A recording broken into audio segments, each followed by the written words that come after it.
Halo teman-teman, di awal video kita sudah disajikan cuplikan yang sangat menarik, yaitu cuplikan film Ice. Yang mana pada cuplikan tersebut kita diperlihatkan bahwa benua-benua dan permukaan bumi terbentuk karena ulah seekor tupai. Menurut teman-teman, apakah dahulu kalau peristiwa tersebut benar-benar terjadi? Oke, di video kali ini kita akan membahas bagaimanakah proses terbentuknya benua. Apakah benar karena seekor tupai? Seperti pada film Ash Age 4. Agar lebih jelas, mari langsung saja simak video berikut.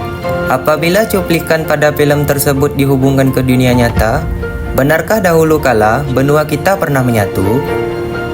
Berdasarkan dari berbagai sumber buku maupun artikel ilmiah, ternyata hal tersebut memang benar. Teman-teman, dalam buku IPA kelas 7 semester 2, dijelaskan bahwa dahulu kala benua kita pernah menyatu menjadi satu kesatuan. Nah, kaget bukan teman-teman? Lalu, bagaimanakah sebenarnya benua tersebut bergerak saling menjauh? Apakah pergerakan tersebut disebabkan oleh seekor tupai? Seperti pada film Ash Age, nyatanya pergerakan benua-benua tersebut bukanlah ulasan tupai, teman-teman. Seorang ahli meteorologi asal Jerman bernama Alfred Wegener mengajukan sebuah teori yang dikenal dengan teori pergerakan benua atau continental drift. Dalam bukunya yang berjudul Origin of Continents and Ocean tahun 1915 disebutkan mengenai urkontinen dalam bahasa Jerman atau disebut superbenua dalam buku yang sama namun edisi berbeda. Wegener menjelaskan pada zaman dahulu semua benua di bumi menyatu membentuk sebuah daratan yang sangat luas yang disebut Pangaea. Namun sekitar 200 juta tahun lalu benua-benua tersebut terpisah dan bergerak secara perlahan. Lantas, bagaimanakah kita bisa yakin jika teori Bapak Wegener itu benar? Teori Bapak Wegener juga didukung oleh fakta-fakta yang meyakinkan bahwa teori yang diajukan beliau memang benar. Adapun fakta-fakta tersebut yaitu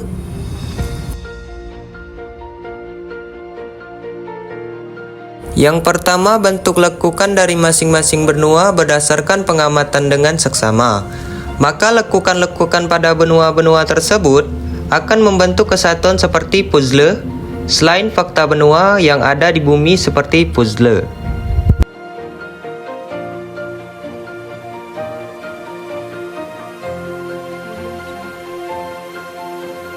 Fakta kedua, yaitu penemuan fosil juga mendukung teori pergerakan benua. Salah satu buktinya dengan adanya penemuan fosil Mesosaurus di Amerika Selatan dan di Afrika. Menjadi bukti karena Mesosaurus merupakan jenis reptil yang hidup di darat dan di air tawar. Wegener beranggapan bahwa Mesosaurus tidak mungkin berenang melintasi samudra untuk sampai ke benua lain.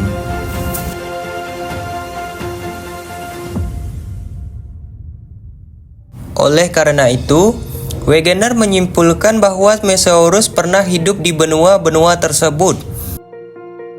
Pada saat benua masih menyatu selain fosil Mesosaurus, penemuan fosil lainnya juga mendukung teori penggerakan lempeng beberapa penemuan fosil. Antara lain, fosil Coinagnus juga ditemukan di Amerika Selatan dan di Afrika. Selain itu, ada juga fosil Lysaurus yang ditemukan di Afrika, India, dan Antartika. Fosil tumbuhan Glossopteris yang ditemukan di Amerika Selatan, Afrika, India, Antartika, dan Australia.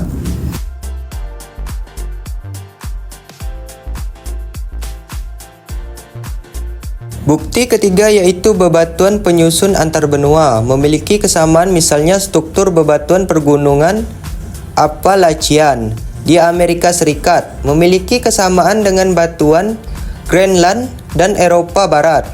Selain itu, struktur batuan di Amerika Selatan dan Afrika juga memiliki kesamaan.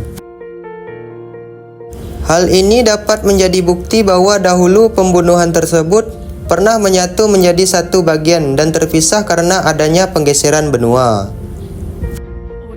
Bukti keempat, yaitu ditemukan batu bara di lapisan es Antartika, yang mana berdasarkan penelitian seharusnya batu bara terbentuk pada daerah hangat dan basah, bukan?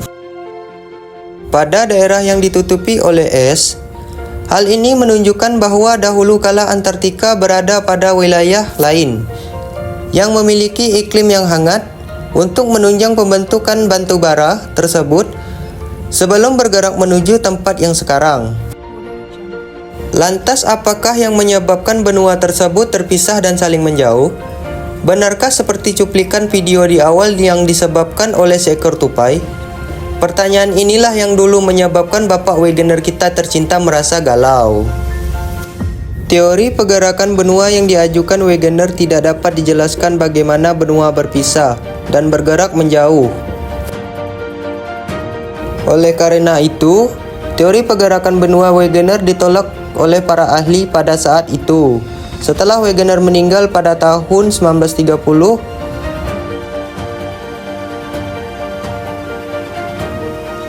berpuluh-puluh tahun kemudian, tepatnya pada awal tahun 1960-an, seorang ilmuwan dari Princeton University yang bernama Harry Hess mengajukan teori yang tersebut seaford spreading atau pergerakan dasar. Lalu Cass menjelaskan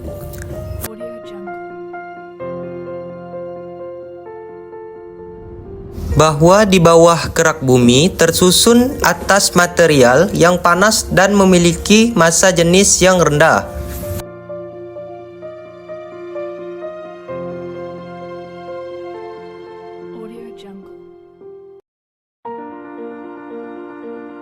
Akibatnya material tersebut naik ke punggung kerak samudra. Kemudian material bergerak ke samping bersama dasar kerak samudra, sehingga bagian dasar kerak samudra tersebut menjauh dari punggung kerak samudra dan membentuk sebuah patahan. Karena dasar kerak samudra menjauh sehingga terbentuk patahan, maka magma akan naik ke atas dan mengisi patahan tersebut. Magma yang telah sampai ke patahan akan mendingin dan membentuk kerak yang baru, teori seaford spreading. Ini mampu menjelaskan bagaimana proses terbentuknya lembah maupun gunung bawah laut. Penemuan-penemuan tersebut barulah kemudian teori Wegener mulai dipercaya banyak orang, yang mana dahulu kala benua pernah menyatu. Berdasarkan teori Wegener dan Hess tersebut, sekitar tahun 1960 berkembang sebuah teori yang disebut teori tektonik lempeng. Bagaimanakah teori tektonik atau pergerakan lempeng tersebut? Oke, mari kita bahas sederhananya. Coba perhatikan dan amati ketika kita memasak air hingga mendidih dan letakkan potongan kayu di atasnya. Apa yang akan terjadi ketika air mendidih? Ya, akan timbul gelembung-gelembung udara yang bergerak naik dan hilang di permukaan, yang menyebabkan papan di permukaan juga ikut bergerak. Bagaimana hal itu dapat terjadi? Berdasarkan prinsip kalor, ketika air dipanaskan, maka air di dasar panci akan berubah menjadi uap air atau gelembung, yang massa jenisnya lebih kecil. Karena massa jenis uap air lebih kecil dibandingkan air, maka udara akan naik ke permukaan sesampainya. Di permukaan, suhu air akan turun sehingga akan kembali ke wujud air. Hal tersebut terus berlangsung jika air dipanaskan. Perpindahan kalor tersebut dinamakan konveksi, seperti yang telah dijelaskan sebelumnya, bahwa Wegener belum dapat menjelaskan bagaimana lempeng bergerak, akan tetapi dengan adanya teknologi yang ada saat ini, para ilmuwan telah menemukan beberapa penjelasan terkait hal tersebut. Salah satu teori yang diajukan ilmuwan adalah terjadinya perpindahan panas dari inti bumi ke lapisan mantel. Secara konvensi, hal ini mirip seperti peristiwa mendidihnya air yang dimasak inti bumi, yang memiliki suhu hingga 6000 derajat Celcius, akan memanaskan material mantel bumi bagian bawah.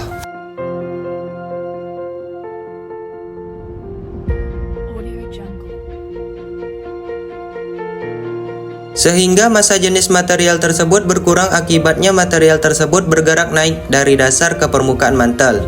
Sesampainya di permukaan mantel, material tersebut akan mengalami penurunan suhu sehingga massa jenis material akan bertambah. Karena massa jenisnya bertambah, maka material tersebut akan turun ke dasar mantel.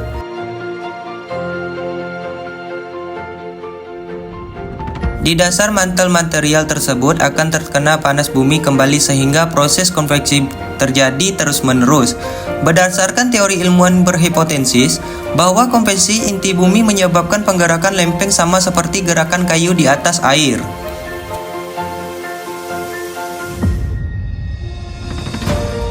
Yang mendidih. Karena arus konversi ini, lempeng-lempeng di permukaan akan terus mengalami penggerakan akibat peristiwa tersebut. Benua-benua yang dulunya menyatu pada akhirnya terpisah dan bergerak, saling menjauh, sehingga hal ini dapat membuktikan teori Wegener. Berdasarkan penjelasan di atas, kita tahu bahwa bumi adalah planet yang dinamis, dengan inti yang panas. Panas dari inti bumi berpindah secara konveksi sehingga mengakibatkan penggerakan lempeng yang menyebabkan benua-benua terpisah saling menjauh.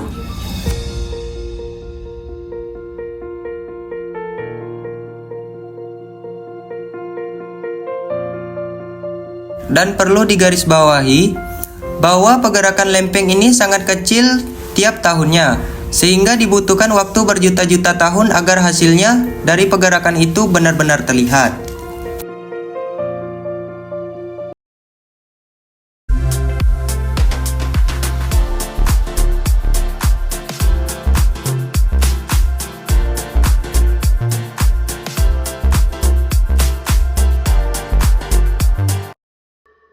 Oke, lanjut ya teman-teman. Di sini saya akan menjelaskan Ring of Fire atau disebut cincin api. Bagaimana kelanjutannya? Simak videonya. Ciao.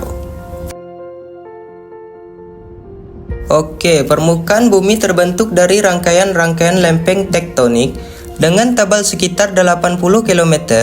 Lempeng-lempeng tersebut akan terus bergerak dengan kecepatan 5 hingga 10 cm per tahun atau setara dengan pertumbuhan kuku manusia.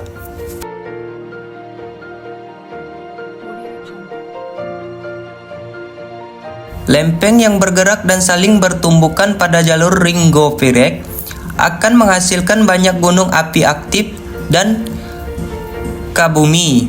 Nah, itulah kenapa dinamakan Ring of Fire. Lalu apa dampak bagi Indonesia karena terletak dalam zona Ring of Fire?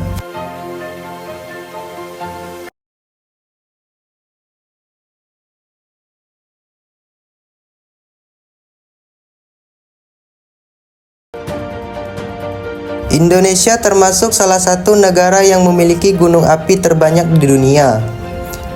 Yang pertama adalah Amerika Serikat dengan 173 gunung berapi dan 169 diantaranya adalah gunung api aktif. Yang kedua adalah Rusia dengan 166 gunung berapi. Selanjutnya Indonesia terdapat 139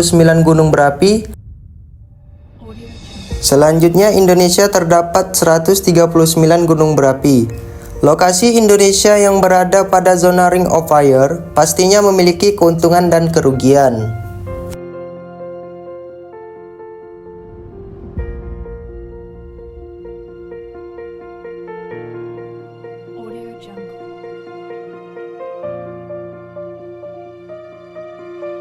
Keuntungan yang dimiliki oleh Indonesia di tanah yang subur dengan banyaknya gunung berapi, lava dan abu vulkanik dari letusan akan terurai dan menghasilkan nutrisi yang penting bagi tanah.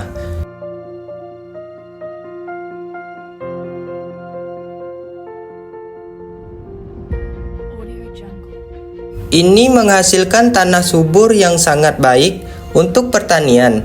Adanya sumber energi panas bumi, tingginya tingkat panas dan aktivitas berbunyi di dekat dengan gunung berapi bisa dimanfaatkan untuk menghasilkan energi panas bumi.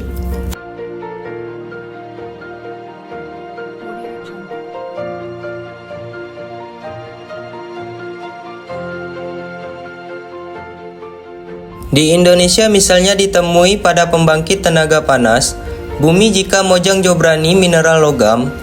Batu mulia atau mineral logam banyak ditemukan pada daerah tumbukan lempeng seperti emas, perak, perunggu, nikel amonium, dan lainnya.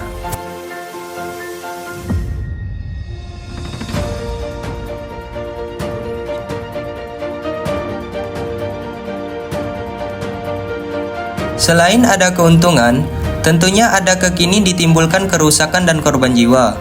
Bencana letusan gunung berapi sangat berbahaya bagi nyawa. Bisa hilang akibat letusan gunung berapi. Selain itu, letusan gunung berapi juga mengakibatkan banyak kerusakan pada sarana dan prasarana.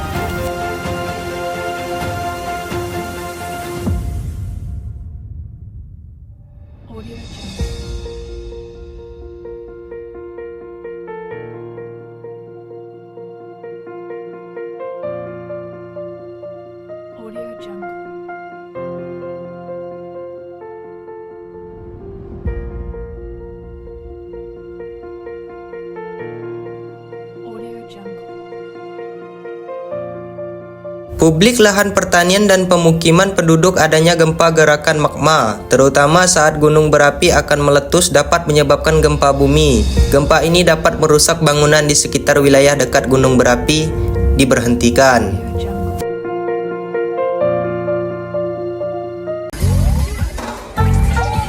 Oke, sekian materi yang dapat saya sampaikan. Mohon maaf jika ada kekurangan. Terima kasih sudah menonton. Jangan lupa subscribe channel saya, dan sampai jumpa lagi di next video selanjutnya.